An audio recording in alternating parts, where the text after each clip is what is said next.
My dear younger student, how are you? I hope that you are nice. By the mercy of Allah, I am also fine. Today I am going to teach you how can you make quotient by using WH word. H word ব্যবহার করে তুমি কিভাবে প্রশ্ন তৈরি করবে তা আজ আমি তোমাদের দেখাবো এবং অতি সহজভাবে দেখাবো। যারা একেবারে লেখাপড়া কম জানো তারাও এই প্রশ্নটা বুঝতে পারবে। এমনইভাবে সহজভাবে আমি ইন্টারগেটিভ সেন্টেন্স তোমাদের শেখাবো। WH ওয়ার্ডের ব্যবহার শেখাবো। যেমন WH হোয়াট, হোয়াট মানে কি, হোয়াট মানে কি। যদি হোয়াট দ্বারা প্রশ্ন করে, যেমন তুমি কি খেয়েছিলে, তুমি কি খেয়েছিলে, তাহলে হবে কি খেয়েছিলে। হোয়াট, প্রথমে তুমি হোয়াট বসাও, হোয়াট, হোয়াটের পরে তোমাকে সাহায্যকারী ভার্ব বসাইতে হবে, মানে অক্সিলারি ভার্ব বসাইতে হবে। তাহলে তুমি কি খেয়েছিলে, খেয়েছিলে এটা পাস্ট ইনডিফিনিট, তাহলে পাস্ট খেয়েছিলে, ক্রিয়াপদে দিলে রক্ষ রাখবা, খেয়েছিলে, ইলো ইলে এরকম থাকলে ডিড বসবে। তাহলে what did, what did you, what did you eat, তুমি কি খেয়েছিলে। তাহলে হোয়াট সাবজেক্ট হলো ইউ, ইউ এর আগে তুমি ডিড বসে দাও, আর কি এর জন্য তুমি কি হোয়াট বসবা, ইট অর্থ খাওয়া। তা ডিড বসলে মূল ভার্ব প্রেজেন্ট ফর্ম হবে। তাহলে প্রথমে কি হোয়াট বসবা, হোয়াটের পরেই অক্সিলারি ভার্ব মানে সাবজেক্টের আগে, সাবজেক্ট হলো ইউ, এখানে ডিড বসবে কারণ এটা past indefinite tense. Past indefinite tense সাহায্যকারী ভার্ব হলো ডিড। এটা প্রশ্নবোধকের জন্য যখন প্রশ্ন করা হবে তখন ডিড ব্যবহার করে। তাহলে তুমি কি খেয়েছিলে। এখন যদি বলা হয় তুমি কি কি খেয়েছিলে, তাহলে প্রশ্নটা কি হবে, কি কি ইংরেজি তোমার জানতে হবে। তাহলে হোয়াট অল, তখন তুমি কি বসাবো, হোয়াট অল। কি কি মানে কি, হোয়াট অল, আর কোনো সমস্যা নেই, তারপর ডিড বসা। What all did you eat, what all did you eat. এখন কি কি এর জন্য আমি হোয়াটের পরে কি বসালাম, অল বসালাম। তাহলে কি কি ইংরেজি হলো হোয়াট অল, আর ডিড তো বসবে প্রশ্নবোধকের জন্য, ওইগুলির সমস্যা, সাবজেক্ট ইউ ইট বসলো। তাহলে হোয়াট মানে কি, আবার যদি বলি কি কি, তাহলে what all did you eat, what all did you ইট।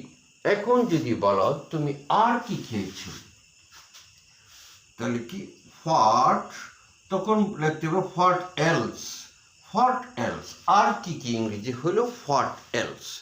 তাহলে কি কি ইংরেজি হলো হোয়াট অল, আর কি যদি আর কি থাকে তাহলে তোমাকে এলস বসাইতে হবে। What else did you, did you, did you eat, what else did you eat. দেখো হোয়াট বসালাম, হোয়াটের কি কির জন্য হোয়াটের পরে অল বসে গেল, আর সবগুলো ঠিকই আছে। আর কি এর জন্য হোয়াট এলস, হোয়াট এলস। আবার যদি বলে আর কি খেতাম, আর কি খেতাম, তাহলে কি হবে what, what, what would, what, আর কি খেতাম, what else, what else would, would I eat, what else would I eat. আর কি কি খেতাম, what else did I eat. আর কি কি খেতাম, যদি বাংলা কি আসে তাম তো এরকম থাকে তাহলে কি বসবে, উড বসবে। সাবজেক্টে কি বসবা, উড। তাহলে তোমরা বুঝতে পেরেছ যে what else would I eat, আমি আর কি খাইতাম, আর কি খাইতাম। আর যদি বলো কি খেতাম, তাহলে what else, what else did you eat, তুমি আর কি খেয়েছিলে। আবার যদি বলা হয় তুমি কি কি খেয়েছিলে, হোয়াট অল ডিড ইউ ইট। তাহলে এইটাই তোমরা বুঝতে পারছো। আবার যদি আমরা বলি যে তুমি কোথায় গিয়েছিলে, তুমি কোথায় গিয়েছিলে, তাহলে কি হবে হোয়ার, হোয়ার ডিড, গিয়েছিলে পাস্ট ইনডিফিনিট, তার ডিড বসবে। হোয়ার ডিড ইউ গো, তুমি কোথায় গিয়েছিলে, হোয়ার ডিড ইউ গো। আবার যদি বলে তুমি কোথায় কোথায় গিয়েছিলে, তাহলে এখানে কি বসে হোয়ারের পরে শুধু তুমি ই বসাই দেবা। হোয়ার অল, কোথায় কোথায় ইংরেজি হয়ে গেল। Where all did you go, তুমি কোথায় কোথায় গিয়েছিলে। তাহলে where all did you go, তুমি কোথায় কোথায় গিয়েছিলে। আবার যদি বলে তুমি আর কোথায় গিয়েছিলে, আর কোথায় গিয়েছিলে, তাহলে আর what, where else, where else did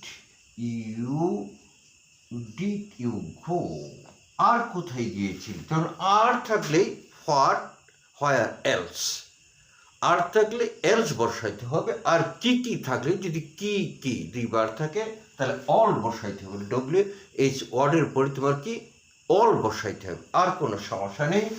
আবার যদি বলে আমি আর কোথায় যেতাম, তাহলে হোয়ার এলস, হোয়ার এলস যেতাম, তাহলে used where else would, where else would I go, আমি আর কোথায় যেতাম, তাম থাকলে উড বসাইতে হবে।